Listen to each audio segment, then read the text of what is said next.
Kehancuran Nirvana tidak lepas dari manajemen yang gagal dalam menjaga mood Kurt Cobain selepas konser MTV Unplugged yang sangat melelahkan bagi mental Kurt. Manajemen Nirvana malah terus melakukan kesalahan seperti di kota Atlanta. Manajemen malah memberikan riders makanan yang tidak sesuai dan berakibat fatal pada kesehatan perut Kurt Cobain. Ketidakmampuan manajemen dalam mengatasi sakit perut Kurt Cobain menjadikan Kurt bercocok logi dan memiliki alasan untuk menggunakan heroin dengan dosis yang semakin tinggi. Manajemen juga tidak mampu menjaga jarak antara Courtney, Kurt, dan Frances agar tetap dekat.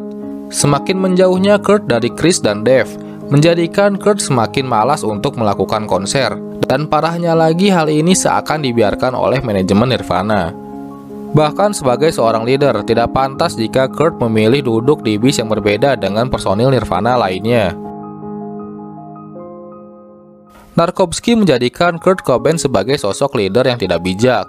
Contoh dari tidak bijaknya Kurt adalah menolak bayaran besar dari festival Lollapalooza di tahun 1994. Padahal dia baru membeli rumah mewah seharga 1.130.000 US dollar, yang mana 1 juta US dollarnya dia dapatkan dari pinjaman di Bank Chase Manhattan.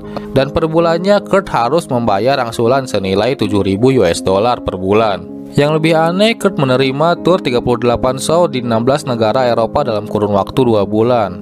Namun pada saat Nirvana baru menjalankan 3 show, Kurt sudah mulai membicarakan mengenai keinginannya untuk membatalkan tur.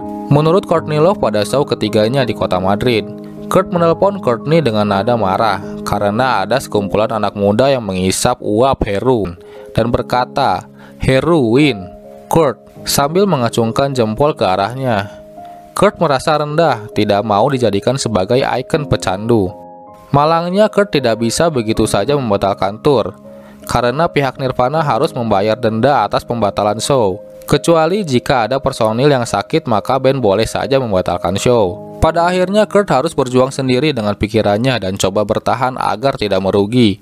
Namun alasan yang paling masuk akal dari keinginannya untuk membatalkan tur karena Kurt tidak bisa jauh dari Narkowski. Di Eropa dia kesulitan mencari heroin, dan setiap kali memasuki perbatasan negara dia sering merasa ketakutan.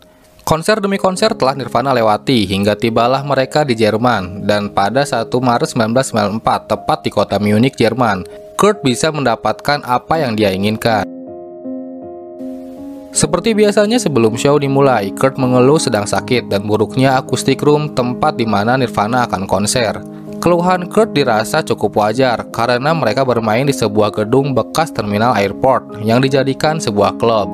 Saat soundcheck, Kurt meminta bayaran bagiannya langsung dibayar di muka. Setelah diberi uang, Kurt berkata, "Aku akan kembali pada saatnya show." Saat ditanya kemana dia akan pergi, Kurt menjawab, "Aku mau ke stasiun kereta," yang jika diterjemahkan sama artinya dengan "aku mau beli Narkowski dulu." Malam hari sebelum konser, Kurt menelpon Courtney dan bertengkar masalah penggunaan heroin.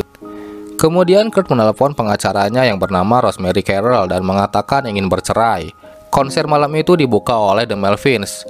Kurt yang memilih langsung band pembuka dan menyaksikan langsung band favoritnya dari pinggir panggung. Selesai The Melvins tampil, Kurt mendatangi Buzz Osborne dan curhat jika dia akan membubarkan Nirvana, memecat manajemen, dan menceraikan Courtney.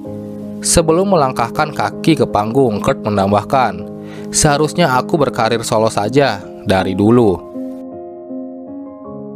Konser malam itu dibuka dengan lagu cover dari The Cars dengan judul My Best Friend Girl yang dijadikan satu dengan Moving on the Stereo.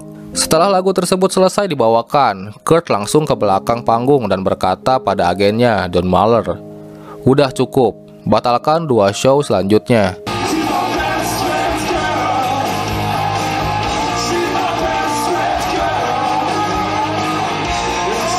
Ketika Kurt kembali ke panggung, Nirvana mulai secara bergantian membawakan materi lagu dari album Nevermind, Bleach, dan In Utero.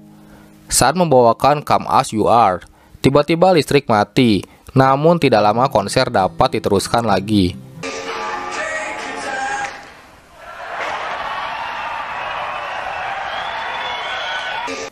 Nirvana juga membawakan lagu Penny Royalty dan Polly dalam versi akustik dengan sautan gesekan cello dari Lori Goldstein. Karena tidak ada Courtney, Kurt dan Nirvana bisa bebas membawakan lagu Lounge Act. Alasannya karena lagu tersebut bercerita tentang mantan kekasih Kurt yang bernama Toby Vale.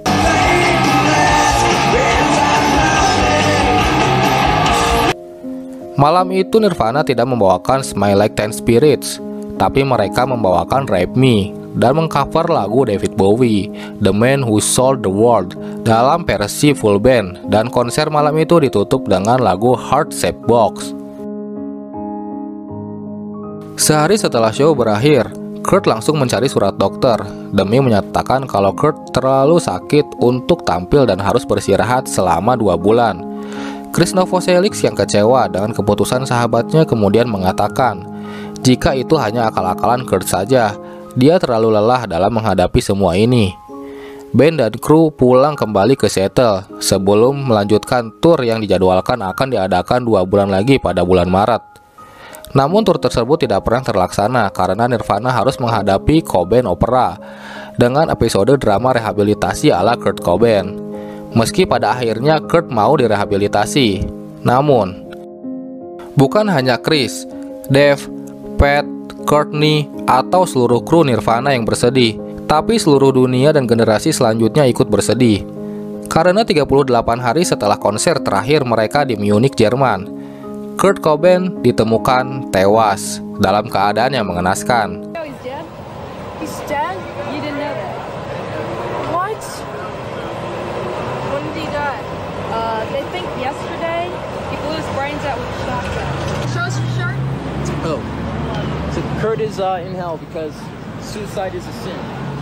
Apapun yang terjadi pada akhir hidupnya, Kurt Cobain lebih layak untuk bahagia. See you on next episode.